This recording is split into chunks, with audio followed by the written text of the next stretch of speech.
苗贵妃从庄寒燕口中得知阮希文身中数刀已经惨死，她直接就像泄了气的皮球，刚才玄圣气凌人，顿时就蔫了，瘫坐着叹息，终究是没有赢家啊。原来苗贵妃入宫完全不是自愿的，她只是一直想赢阮希文一次，才在马球场上拔得头筹，事先不晓得这是皇上在球场选妃。苗贵妃在比赛中赢了阮希文，结果这赢了的代价竟然是一入宫门深似海，成为权势腰间的一枚挂件，完全身不由己了。苗贵妃悔不当初啊，因为她和阮希文曾经是京城第一贵女，有京城双姝的美誉，那是何等恣意快活的日子。曾经的嫡蜜也好，闺蜜也罢，毕竟互相较劲中还惺惺相惜着。如今阮希文惨死在庄世阳手里，苗贵妃被以文华殿大学士姚之洞为首的大臣们联名参奏，有祸乱朝纲之嫌，这怎不让苗贵妃黯然神伤？自己这一路争强好胜走过来，还步步凶险，究竟是图了个啥？庄寒燕顺势讲出前朝陈贵妃的故事，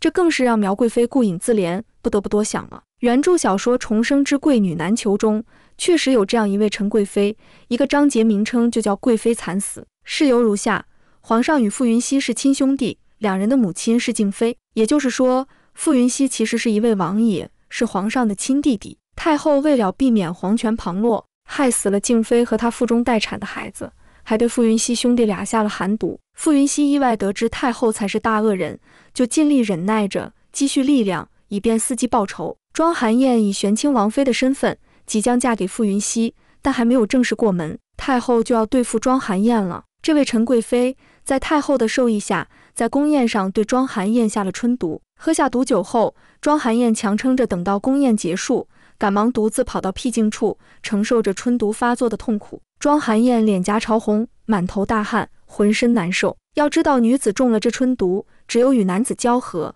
才能解毒，这就是太后的阴狠目的了。她要让庄寒燕当众出丑，背上不贞不洁的恶名，进而粉碎傅云熙与庄寒燕的婚姻。庄寒燕为了减轻浑身燥热难耐，跳入湖水中，幸好在这里遇到的男子就是傅云熙，如果换成别的男人，那太后的目的就达成了。春毒发作的庄寒燕用身体缠绕着傅云熙，这使得傅云熙倍感意外。他知道庄寒燕平时不是这样的人，就认真观察她的异样，这才发现寒燕这是中毒所致，就将她抱起来，叫来吴太医帮忙医治解毒。事后太后发现庄寒燕春毒已解，就认为她一定是与哪个男人发生了交合之事。这个男人即便是傅云熙，那也不行，因为没有明媒正娶之前是严禁男女突破大房的，否则会获罪，道德律法都不容。太后为了进一步陷害庄寒燕，就当着皇上的面要求验证玄亲王妃的贞洁，检验她是不是处女之身。傅云熙不在场，庄寒燕见状，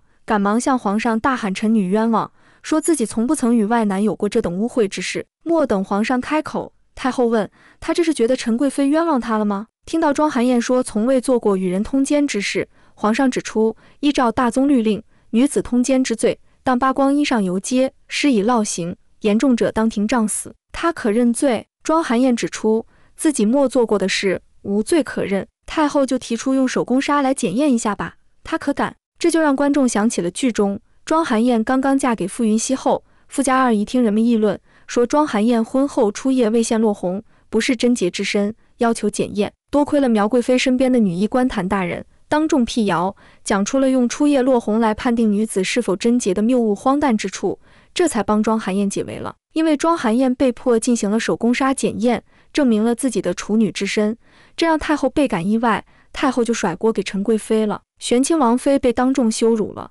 皇上担心弟弟傅云熙不肯善罢甘休，就顺势接着太后的甩锅，直接定罪给陈贵妃。前朝那位陈贵妃最后为太后背锅了，被打入天牢，毒发身亡，惨死狱中，使得陈贵妃死不瞑目了。因为复仇心切，庄寒燕冒着诛九族的风险，逼迫苗贵妃帮她办事，但步子跨得有点大，也加速了苗贵妃的下线。他让苗贵妃为他办了3件事：第一，求皇帝下旨，让庄世阳10天内完成大典修复工作；第二，派傅云熙调查宇文长安留下的木盒子，用以指控庄世阳犯罪证据；第三，写信给齐王，让他不要与齐王妃和离之事与他们夫妇计较。庄寒燕能用人时就使劲儿用，傅云熙警告过他，争权夺势之人最终都落不得好下场。今日你依仗权势成事，他日必爱权势所困。他没听进去，他知道齐王脑子不灵光，但他低估了庄世阳的卑劣。庄世阳为了自保，他设计二女儿庄雨山嫁给有虐妻癖好的齐王，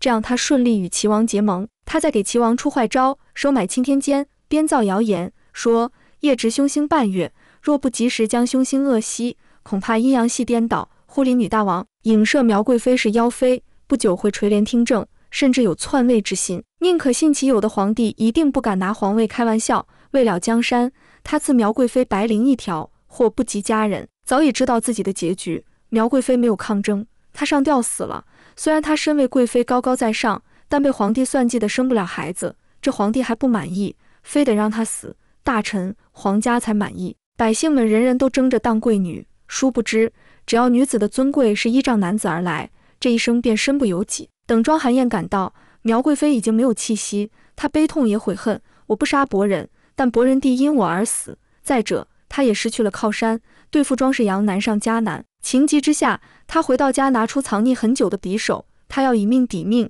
夜闯庄府行刺庄世阳，但被傅云熙发现了。傅云熙阻止他，两人拉扯间，刀口刺到了傅云熙的胸口。尽管刀口很深，也很疼，傅云熙没有怪他，只是自己默默地上药。庄寒燕心疼了，他拿到药饼，亲自为傅云熙继续上药，还问疼吗？傅云熙眼神拉丝，你是自己抢来的媳妇，除了宠着还能咋办呢？他耐心劝庄寒燕一切从长计议，不可再鲁莽。这时去刺杀庄世阳，庄世阳早已挖好了陷阱，等你跳呢。经过这事，庄寒燕总算是听劝了。傅云熙的女儿可爱懂事，她暖到了庄寒燕心坎里，让庄寒燕体会到当母亲的快乐。傅云熙也处处维护她。傅家的人底色是善良的，她做事不能再不考虑周围人的安危了，她要有责任感了。苗贵妃被赐白绫下线后，庄寒燕和傅云熙重新布局。他们从宇文长安留下的木盒子找出线索，进而找到庄世阳亲爹的尸骨，并请了仵作验身，